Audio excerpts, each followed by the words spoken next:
ছাড়ুন, ভাত খাবেন না? সরপ্রাজ ছেড়ে দেয়। তন্দ্রা উঠে যেতেই ক্লান্ত গলায় বলে, ভাত খাবো না তনু, মাথা ধরেছে, ঘুমাবো। বিভা ইভা যমজ না হয়ে আপনার আর ইভার যমজ হওয়া দরকার ছিল। ভাই বোন দুজনে একেবারে একরকম। ইভাটাও আজ ভাত খায়নি, মাথা ধরেছে বলে সেই 9টা বাজে ঘুমিয়ে পড়েছে। দেখি সরুন, বিছানা করে দেই। কথাটা বলেই বিছানা ছাড়তে ব্যস্ত হয়ে পড়ে তন্দ্রা। সরপ্রাজ চিন্তায় মগ্ন হয়, মনে মনে দীর্ঘশ্বাস ফেলে। সকালে সরপ্রাজের ডাকে ঘুম ভাঙে ইভার। ভাইয়ের কণ্ঠ কানে যেতেই পিটপিট করে চোখ মেলে সে। মাথাটা ভার হয়ে আছে এখনো, চোখ দুটোতে কেমন দপদপ ব্যথা। বাহাদুর তাকে আষ্টে পৃষ্ঠে চাপটে ধরে ঘুমোচ্ছে। ইভা আস্তে করে ঘাড় ফেরায়, ভাইয়ের দিকে তাকিয়ে হাসার চেষ্টা করে। সরপ্রাজ একটু ঝুঁকে তার কপালে হাত রাখে। চাক ঠান্ডা, স্বস্তি মেলে। ইভা আলতো করে বাহাদুরের হাত ছাড়িয়ে নেয়। সরপ্রাজ তাড়াহুড়ো করে বলার চেষ্টা করে, উঠতে হবে না। কথা শেষ হয় না, তার আগেই উঠে বসে ইভা নিচু স্বরে বলে, বসেন ভাইজান, দাঁড়িয়ে আছেন কেন? সরপ্রাজ বসল, কোমল গলায় বলল, এখন কেমন আছিস? শরীর খারাপ শুনলাম। ইভা বিড়বিড় করে বলে, শরীর খারাপ না ভাইজান, একটু মাথা ব্যথা হয়েছিল। রাতে খাসনিও? ইভা অপরাধীর মতন উত্তর দেয়। ঘুমিয়ে পড়েছিলাম। নড়ে চড়ে বসে সরপ্রাজ, কিয়ৎক্ষণ ইভার মুখে চেয়ে থাকে, আলতো করে মাথায় হাত রাখে, বলে, ওসব ভেবে শরীর খারাপ করছিস কেন বুড়ি? বলেছি না ভুলে যেতে। ইভা মাথা নুইয়ে ফেলে, আস্তে করে বলে, ভাইজান আপনি ওকে? তার কণ্ঠে সংকুচিত, স্বর বেরুচ্ছে না। চোখের পাতায় ঘুরপাক খায় জমিলার বর্ণনা করা মইদুলের সেই বিভৎস বর্ণনা। ভালো করেই জানে সরপ্রাজই করিয়েছে এমনটা। ওই কুত্তার বাচ্চা, তোকে! সরপ্রাজ হঠাৎই প্রচণ্ড রেগে যায়, রক্ত লাল হয়ে যায় চোখ, কপালের রগ ঠেসে ওঠে। ইভা চমকে ঘুমন্ত বাহাদুরের দিকে তাকায়, ভীত গলায় বলে, ভাইজান আস্তে, বাহাদুর উঠে যাবে। সেদিন প্রায় সন্ধ্যা হয়ে যাচ্ছিল। বিশাল দিঘির সিঁড়িঘাটে মগ্ন হয়ে বসেছিল ইভা, পাশে বাহাদুর। দিঘির স্বচ্ছ টলমলে পানিতে ইভার প্রতিচ্ছবিটাও তিরতির করে কাঁপছিল। দিঘিটা বেশি দূরে নয়, বাড়ি থেকে 2 মিনিট লাগে যেতে। দিঘির পার থেকে তাদের দোতলা বাড়িটাও দেখা যায় স্পষ্ট। বিকেলের দিকে নিরিবিলি থাকে। ইভা মাঝে মধ্যেই একাকী যেয়ে বসে থাকে সেখানে। অনেক সময় বাহাদুরকে নিয়ে যায়, দিঘির শাপলা তুলে আনে। সরপ্রাজের বোন বলে কেউ কোনোদিন ভুল করেও তার সাথে ফেরে না, ঘৃণা করেও বিরক্ত করতে আসে না। সেদিনও বসেছিল, মনটা খারাপ ছিল বিধায় আসতেও ইচ্ছে হচ্ছিল না, আর সেই অনিচ্ছাই কাল হয়ে দাঁড়িয়েছিল। সেদিনও বাহাদুরকে নিয়ে গিয়েছিল ইভা। বাহাদুর হঠাৎ কনিষ্ঠ আঙ্গুল দেখিয়ে প্রাকৃতিক বেগের ইশারা করলো। ইভা অনুমতি দিতেই এক ছুটে দৌড়ে চোখের আড়াল হয়ে গেল। ইভা বসেই ছিল, বাহাদুর ফিরছিল না দেখে একসময় ভ্রুকুচকে উঠে দাঁড়ায়। মাগরিবের আজান পড়ে যাবে, চারিদিকে অন্ধকার হয়ে আসছে। ছেলেটা গেল কই? পিছনে যেই ঘুরবে তক্ষুনি কে যেন মুখ চেপে ধরে। ইভা শব্দ করতে পারে না, পুরুষালীর শক্ত হাতের মাঝে কাটা মুরগির মতন ছটফট করে। লোকটা তাকে পাশের ঝোপে টেনে নিয়ে যায়, গাছের সাথে গাল ঠেসে ধরে, ঘাড়ের কাছে ফিসফিসিয়ে বলে, আজ পাইছি তরে। বাহাদুর ফিরে এসেছে তখন, ইভাকে না পেয়ে বুবু বুবু বলে চেঁচাচ্ছে। ইভা দেখতে পাচ্ছিল, অথচ সামান্য নড়াচড়া করার শক্তিও পাচ্ছিল না। ছোট্ট বাহাদুর ভেবেছে বুবু বোধহয় বাড়ি ফিরে গিয়েছে বিধায় সেও বাড়ির দিকে পা বাড়ায়। নিরুপায় ইভা যখন আশা প্রায় ছেড়েই দিচ্ছিল, ঠিক তখনই সরপ্রাজকে দেখা যায় গেটের সামনে। সেদিন বাসায় ছিল সে। ইভারা এখনো দিঘির পাড়ে শুনে বেড়াচ্ছিল ডেকে আনতে। ইভা দূর থেকে দেখে ভাইজানকে, মনে মনে 1000 বার আল্লাহকে ডাকে। সরপ্রাজ ঝুঁকে কি যেন কথা বলে বাহাদুরের সাথে। বাহাদুর বাড়ির ভিতর দৌড়ে যেতেই সে উদ্ভ্রান্তের মতন এদিকে এগিয়ে আসে। পিছের ছেলেটা ভয় পেয়ে যায়। সরপ্রাজ দিঘির পাশে কাছে এসে দাঁড়াতেই বিড়বিড় করে বিশ্রী গালি দিয়ে ইভাকে ছুঁড়ে ফেলে মাটিতে। সরপ্রাজ চমকে ওঠে, দ্রুত যেয়ে ইভাকে ধরে। অজ্ঞান প্রায় ইভা ভাইকে চাপটে ধরে সশব্দে ডুকরে ওঠে। মইদুল উল্টো পথে দৌড় ততক্ষণে। সরপ্রাস তীক্ষ্ণ চোখে মইদুলের দিকে তাকাই একবার, আবছা অন্ধকারেও চিনতে অসুবিধে হয় না। সপ্তাহ খানেক পরে গতকাল বিকালে ওই ঝোপেই মহিদুলের মৃতপ্রায় দেহ পাওয়া যায়। আমি ওকে মেরে ফেলিনি, এই তো বেশি ইভা। ইভা চুপ করে থাকে। মইদুল বাঁচবেও না। ভাইয়ের সামনে বলার সাহস হয় না আর। প্রসঙ্গ পাল্টে বলে, আব্বা আম্মা আর কয়দিন ঢাকায় থাকবে? এবার নরম হলো সরপ্রাস। আব্বা আম্মা ঢাকা গেছে, সপ্তাহ পেরিয়েছে। আমার শরীরটা খারাপ ছিল। আব্বা আর ছোট চাচা মিলে ঢাকার হাসপাতালে নিয়ে গিয়েছে। ওখানে এক আত্মীয়ের বাসায় থাকছে। সরপ্রাস উত্তর দেয়, আর 2-4 দিন, এরপরই চলে আসবে। আচ্ছা। ইভা বলার মতন কিছু পেল না। আচ্ছা ঘুমা, আসি, বেরোবো। সরপ্রাস উঠে দাঁড়ায়। ইভা পিছু ডাকে, ভাইজান আমি আর কখনো ওদিকে যাব না, কোনো দিন যাব না, কসম। সরপ্রাস যেতে নিয়েও থেমে যায়। ফিরে এসে ইভার মাথায় চুমু খায়, বলে, কেন যাবি না? আমি একবারও মানা করেছি? তোর যখন মন চায় যাবি, ভয়ের কিচ্ছু নেই, আমি আছি না? সায়নের লালাভু বর্ণে অন্তরিক্ষের ধারডাঙা শুরু হতেই বিভাকে নিয়ে বেরিয়ে গেল ইউসুফ। বাসায় দুটো গাড়ি, একটা সরপ্রাস নিয়ে গেছে আর একটা নিয়ে ইউসুফ বেরোলো। উদ্দেশ্য বড় মার্কেট, রাস্তা অনেকক্ষণের, পৌঁছেতে সময় লাগবে। বিভা গতকাল ফোন করেছে, নতুনটা কিনতেই বেরোচ্ছিল। সঙ্গে বিভাকে কেন নিয়ে এলো জানে না। হয়তো ফোনটা বিভা ভেঙেছে বলেই। মেয়েটা তার কথার অমান্য করে না ঠিক। বিকেলের শান্তির খুব ঘুমিয়েছিল। ইউসুফ একবার ডাকতেই উঠে পড়েছে। জেদ দেখিয়ে একটু আপত্তি করলেও ইউসুফের গম্ভীর কণ্ঠের কাছে টিকতে পারেনি। গাড়ি চলছে। বিভা একটু পরপর চোখ ডলছে, মুখ হাঁ করে হাই তুলছে। হাতে তালি দইয়ের মাটির কাপ। ইউসুফ কিনে নিয়েছে আসার পথে। সে পছন্দ করে মিষ্টি দই। গ্রামের রাস্তা এবড়ো খেবড়ো বড়, গাড়ি সমতলে চলছে না, তদ্রার জন্য বিভার মাথাটা ঠুক করে জানালায় ঠোকে। কাজ নামানো, মাথার ওড়না পড়ে গেছে, দীঘল কালো চুল সাই সাই উঠছে। ইউসুফ গাড়ির গতি কমায়, এক হাত স্টিয়ারিংয়ে রেখে আর এক হাতে বিভার হাত থেকে দইয়ের কাপটা নিয়ে সরিয়ে রাখে। জানালার কাঁচ উঠিয়ে দিয়ে সরে যায়। ভাঙা রাস্তায় এদিক ওদিক করতে করতে শ্যামময়ীর মাথাটা যেয়ে ঠেকে ইউসুফের বাহুতে। ইউসুফ এক পলক তাকায়। ঘুমন্ত বিভার মাথাটা সযত্নে বুকে নিয়ে বিড়বিড় করে বলে, তুমি জানো এক পাক্ষিক, আমি জানি অপ্রকাশিত। দীর্ঘক্ষণ উসখুস করে বিভার ঘুম যখন ভাঙল, ইউসুফ তখনও ড্রাইভ করছে। নিচের ঠোঁট কামড়ে মনোযোগী চোখে সামনের কাছে তাকিয়ে আছে, যেন সেই কাছে কেউ কোটি টাকার সিনেমা চালিয়ে রেখেছে, বা বিনে পয়সায় সার্কাস দেখাচ্ছে, বা কাছে কোনো জাদু আছে। তাকালে চোখের দৃষ্টি বাড়ে।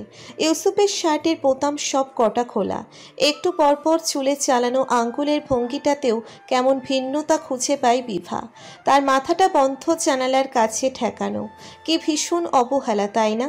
বিভা এক মনেই হাসল, কেমন গা ছাড়া হাসি, ছন্ন ছাড়া হতাশ হাসি। সেই হাসিতে শব্দ হলো না, ঠোঁট আলগা হলো না। ইউসুফ ফিরেও তাকালো না একবার। বিভা নিজ থেকেই বলল, আমি উঠেছি। তো কিছু না।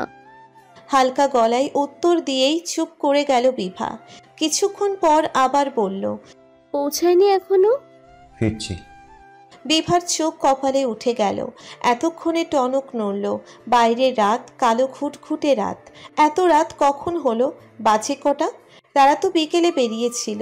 তবে এক পাহাড় সম বিস্ময় নিয়েই বিভা প্রশ্ন ছুড়ল, মানে আপনি ফোন কিনেননি? কিনেছি তো, এই যে। ইউসুফ গাড়ির সামনের ড্রয়ারটা খুলে দিল। ভেতরে 3টে চকচকে বাক্স। বিভার বিস্ময় বিশাল এভারেস্ট ছিল। কখন কিনেছেন? এতগুলো কেন? ইউসুফ ড্রয়ারটা আটকে উঁচু কণ্ঠে বলল, তুমি ঘুমিয়েছিলে, আবার কখন ভেঙে ফেলো ঠিক তো নেই কোনো। 2 দিন পর পরে এত রাস্তা বয়ে কিনতে আসা আবার ঝামেলা, তাই বেশি করে কিনে রাখলাম। কথায় না পেরে তো এই এক ফোনের উপরই হাত চলে তোমার। হ্যাঁ, আর কি পারো? বিভা চোখ মুখ কঠিন করল, মনে মনে বলল, আপনি 3টে ফোন কিনতে পারেন, অথচ 2 মিনিট কাছে বসিয়ে আমাকে নরম গলায় একটু মানা করতে পারেন না? আপনি মানা করলে আমি আর কোনো দিন আপনার ফোনে হাত দিব?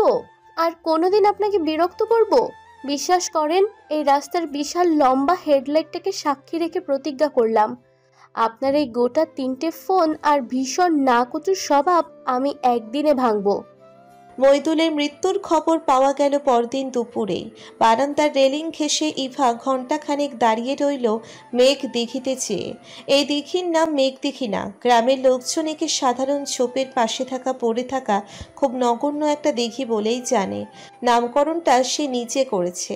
দিঘির জলে পুরো আকাশটা দেখা যায়। দূর থেকে দেখলে মনে হয় একখণ্ড আকাশ এসে এই পৃথিবীতে বিছিয়ে পড়েছে। থই থই করছে মেঘ, নীল সাদা ভীষণ সুন্দর জল মেঘ। সাদা মেঘে কৃষ্ণচূড়ার ছাপ। দিঘির টলমলে জল গোধূলি রাঙা আকাশের নিখুঁত প্রতিচ্ছবি ভাসছে। মাঝে দু একটা বেগুনি শাপলা। বোধ হচ্ছে আকাশের গায়ে মাথা উঁচু করে ফুটে আছে ওরা। দিঘির একপাশের পরপর 5টা লাল সিঁড়ির পর 6ষ্ঠ সিঁড়ি থেকে যে বাকিগুলো ডুবেছে পানির নিচে। ঠান্ডা পানির নিচে সেই 6ষ্ঠ সিঁড়িতেই পা ডুবিয়ে বসে আছে ইভা।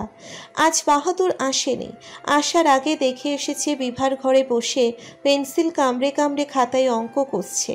সে যেতেই করুণ চোখে একবার চাইল বিভার কড়া চোখ রাঙানিতে, আবার মাথা নিচু করে খাতায় মনোযোগ দিল। সেই দৃশ্য মনে পড়তেই দিঘির জলে পা নাচিয়ে খিলখিল করে হেসে ফেলল ইভা। নির্জন জায়গাটায় ভারী অদ্ভুত সুন্দর শোনালো সেই ঝলমলে হাসির শব্দ। ক্যামেরার শাটারের শার্ট আওয়াজটাও এলো তখনই। ইভার পিলে চমকে উঠল। বাঁকাধের ঠিক উপরে কারো হাতের অস্তিত্ব টের পেতেই ধরপড়িয়ে উঠে দাঁড়ালো সে। কাঁধের সাথে লেগে সায়নের ক্যামেরাটা হাত থেকে প্রায় পড়েই যাচ্ছিল। দুহাতে আঁকড়ে কোনো রকমে বাঁচিয়ে নিল সে। মাত্র এক ধাপ উপরের সিঁড়িতে আস্ত এক অপরিচিত পুরুষ দেখে ইভার চোখমুখ ভয় চুপসে গেল নিমেষেই। সমস্ত গা শিউরে উঠল সর্বগ্রাসী আতঙ্কে। সায়ন ক্যামেরা থেকে চোখ তুলে এক পলক মেয়েটার পাংশুটে মুখ দেখল। এক ধাপ নিচে নামতে নামতে প্রচণ্ড বিব্রত কণ্ঠে বলল, ভয় পাবেন না, আমি আপনার ছবি তুলিনি। আগন্তুককে নামতে দেখে আপনা আপনিই পিছিয়ে গেল ইভা। সায়ন হঠাৎই চিৎকার করল। আপনি? কথা সম্পূর্ণ হলো না, তার আগেই পানির নিচের পিচ্ছিল সিঁড়িতে পা পিছলে গেল ইভার। হতভম্ব সায়ন তড়িৎ গতিতে হাত ধরার চেষ্টা করল, লাভ হলো না।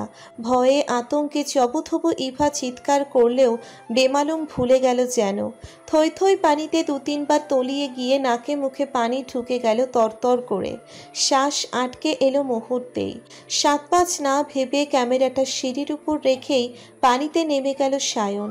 পরপর কতগুলো সিঁড়ি, পা রাখলেই নাগাল পাওয়া যাচ্ছে, আর বোকা মেয়েটা ভাসতে ভাসতে মাঝখানে চলে গেছে। সায়ন পানি হাতড়ে সামনে এগুলো। আশেপাশে একটা কাক পক্ষীও নেই। ইভা ডুবছে প্রায়। সায়ন দ্রুত এক হাতে কবজি চেপে কাছে টানল। দ্বিধাগ্রস্ত হাতেই নিচের বুকের সাথে মিশিয়ে ফেলল ইভার তুলতুলে ছোট্ট শরীরটা। বিব্রত বোধটা যেন গলার মাঝে শক্ত কাটার মতো আটকে গেল এবার। দেখি, ধরুন আমাকে, গলা ধরুন। এই মেয়ে। ইভা ধরল না। নিশ্চুপ চৈত্যহীন লেপ্টে রইল সায়নের বুকের মধ্যিখানে। তার ক্ষীণ শ্বাস খুব ধীর গতিতে পড়তে থাকলো। খোপা খুলে যাওয়া বিশাল দৈর্ঘ্যের লম্বা লম্বা ভেজা চুলগুলো লতা পাতার মতন পেঁচিয়ে গেল সায়নের হাতে বাহুতে। ইভাকে পাড়ে তুলে বিব্রত সায়ন এবার আরো বিব্রত বোধ করল। সন্ধে নামার আগ মুহূর্তের আবছা আলোতে ইভার দিকে তাকাতেই তার প্রচণ্ড লজ্জা লাগলো। বার কয়েক গালে চাপড় মেরেও লাভ হলো না। শুধু ইভার মাথাটা এদিক ওদিক হলো মাত্র। অজ্ঞান ইভা সেই অজ্ঞানই রইল। নিরুপায় দিশেহারা সায়নকে মাত্র কয়েক মুহূর্তের সিদ্ধান্তে গোটা 27 বছরের জীবনের সবচাইতে অস্বস্তিকর কাজটাই করতে হলো তখন। ইভার জ্ঞান ফিরল কিয়ৎক্ষণের জন্য। কয়েক সেকেন্ড নিভু নিভু চেয়ে থেকে অত্যন্ত দুর্বল গলায় কিছু বলার চেষ্টা করে আবারও অচেতন হয়ে গেল সে। সায়ন আবার ডাকল, এই মেয়ে, এই যে মিস, আপনি? ইভার মাথাটা বাম দিকে হেলে পড়ল। গালে একদলা মাটি লেপ্টে গেল রঙের মতন। দীর্ঘশ্বাস ছাড়ল সায়ন। এদিক ওদিক চাইল একবার। তার গাড়িটা একটু দূরেই পার্ক করা। সুন্দর ফিরছিল রাস্তা দিয়ে। কি করতে চেয়ে দীঘির ছবি তুলতে এলো কে জানে। না আসতো, না মেয়েটার সাথে দেখা হতো, না এইরকম চরম বিদঘুটে পরিস্থিতিতে পড়তে হতো। গ্রামের সন্ধে হতেই রাত নামে, মানুষের আনাগোনা কমে যায়। আবার দীঘির পাশে ঝোপ জঞ্জাল। ভুল করে হলেও আশেপাশের কেউ তাদেরকে এমন অবস্থায় দেখলে তিলকে তাল বানাতেও বিন্দুমাত্র ভাববে না, উল্টে আরো বিরাট ঝামেলায় ফেসে যাবে অনায়াসে। এই মেয়ের বাড়ি কোথায় কে জানে, জানার কথাও না অবশ্য। ইভাকে গাড়ির পিছনের সিটে শুইয়ে দিয়ে খুব আঁটোসাঁটো ভঙ্গিতে তার গায়ের চুপচুপে ওড়নাটা টেনে নিল সায়ন। দুহাতে চিপড়ে পানি ছড়িয়ে গায়ের উপর মিলতে যেতেই টের পেল তার হঠাৎ প্রচণ্ড লজ্জা লাগছে। লজ্জায় কানের লতি গরম হয়ে যাচ্ছে, হাত কাঁপছে, বুক কাঁপছে। মেয়েটার দিকে তাকানোতে যেন ঘোরতর গুরুতর অপরাধ। পুরুষ মানুষের লজ্জা কম থাকে কথাটা হঠাৎই প্রচণ্ড মিথ্যে মনে হলো সায়নের। নিচ্ছুম অদ্ভুত দেখির পারে সায়ন নিজের ভিতরের সবচেয়ে লজ্জাশীল সত্তাটাকেই খুঁজে পেল যেন।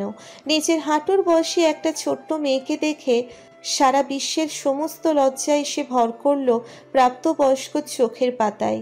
ড্রাইভিং সিটে বসে ফোন করলো সে। ফুপি, আমি ব্যাক করছি, বুঝলে? পথে একটু ঝামেলা হয়েছে। সে কি, তোর না জরুরি কাজ পড়লো? সকালের মধ্যে না ফিরতে হবে? আজ আর ফেরা হয়েছে। বিড়বিড় করতে করতেই ফোন কাটল সায়ন। মেঘদিঘিকে একলা ফেলে দিঘি কন্যা সমেত গাড়ি কিছুক্ষণের মধ্যেই চোখের আড়াল হয়ে গেল।